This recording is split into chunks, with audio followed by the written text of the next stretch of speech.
Good morning.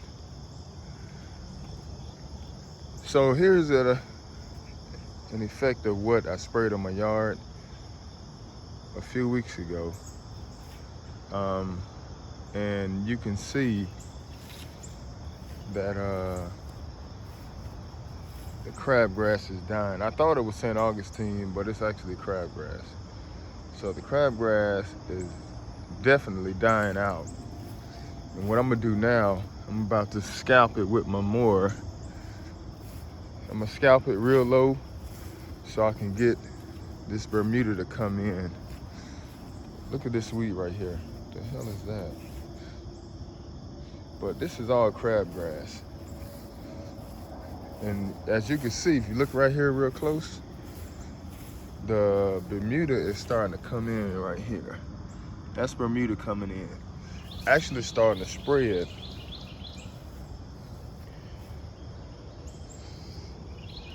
It's starting to get all over a little bit, but I gotta get rid of that crabgrass. So in order to get rid of that crabgrass, I'm gonna have to scalp the property. And that's what I'm gonna do. And later on, I'm gonna come back and spray inside the beds, because you can kind of see some of the stuff is spreading through my rocks. I'm gonna probably spot treat those, I'll see. But some of the Bermuda starting to spread right here. See that right there? So I want all that Bermuda to come in, but I gotta get rid of this crabgrass. So I'm gonna scalp the yard once again and try to prevent these seeds from spreading. See these weed seeds right here? That's what spreads. That's a crabgrass weed. And at the top of it, those seeds are spread. So I'm gonna get rid of that and come back later. See what we got over here. You can kind of see some of the Bermuda growing in over here, right? And the Bermuda is so strong that it starts even growing to the rocks, which is what I want. I wanted to go the opposite way though. But I'm gonna clean all that up.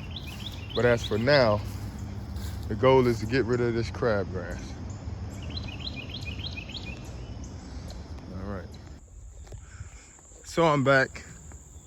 I went on and scalped the yard, and as you can see, it's pretty much scalp, and it's brown. And one of the reasons it's dark like that, or brown like that, is because of the chemicals that I sprayed on the property. And like I said, after you spray it, you know, it should turn it. Now my yard was mainly crabgrass, so that's what you got going on, a lot of dead crabgrass right there.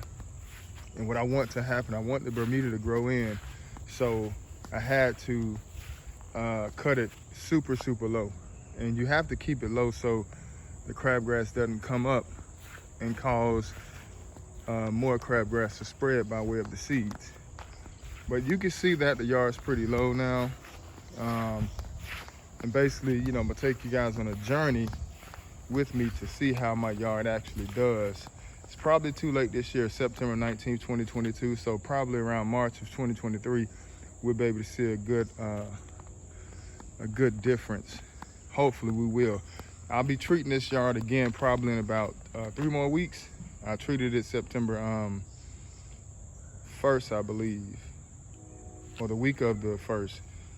And now I have to wait 5 weeks to treat it again because it's that bad. But you can kind of see, you can see the Bermuda a little bit more, a little better. You know, you can see it coming in here. As you can see, it's trying to grow and take over my rock bed right there. But Bermuda right there. Then you see some more crabgrass. Some of this is Dallas grass. One thing I do recommend is if you're trying to see what type of grass this is, you really need to let it kind of grow a little bit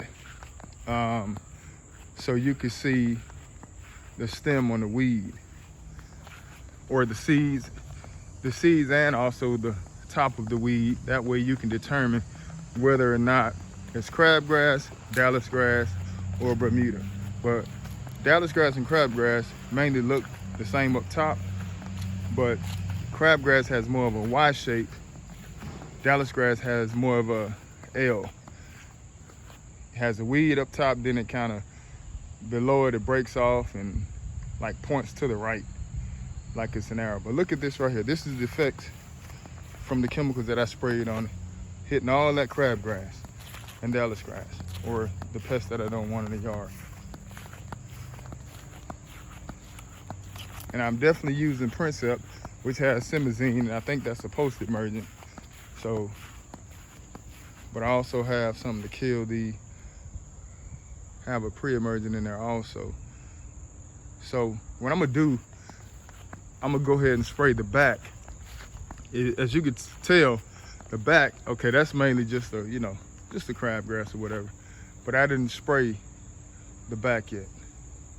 I'm gonna spray the back so I can go ahead and get rid of all that right there.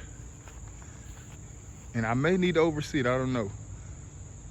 Hopefully next year, Lord willing, we'll be able to get those trees taken down back here. And we plan on putting a pool in the back, so I'm not really too worried about that, but definitely worried about this right here. Got to get all those trees out right there. And this right here, man, the first week or so once I sprayed it, this really started just dying out fast. But that's how it looks after I scalped it. I had to scalp it, get it down. And now that it's down, now I'm gonna see how it grows back in. Once again, I want the Bermuda to take over, so we'll see about that. See how that Bermuda does. I think it'll do pretty good though. Just have to make sure you keep those weeds down, and they'll eventually die out. They're fighting for space. You have Bermuda fighting for space. You have crabgrass fighting for space. You have Dallas grass fighting for space.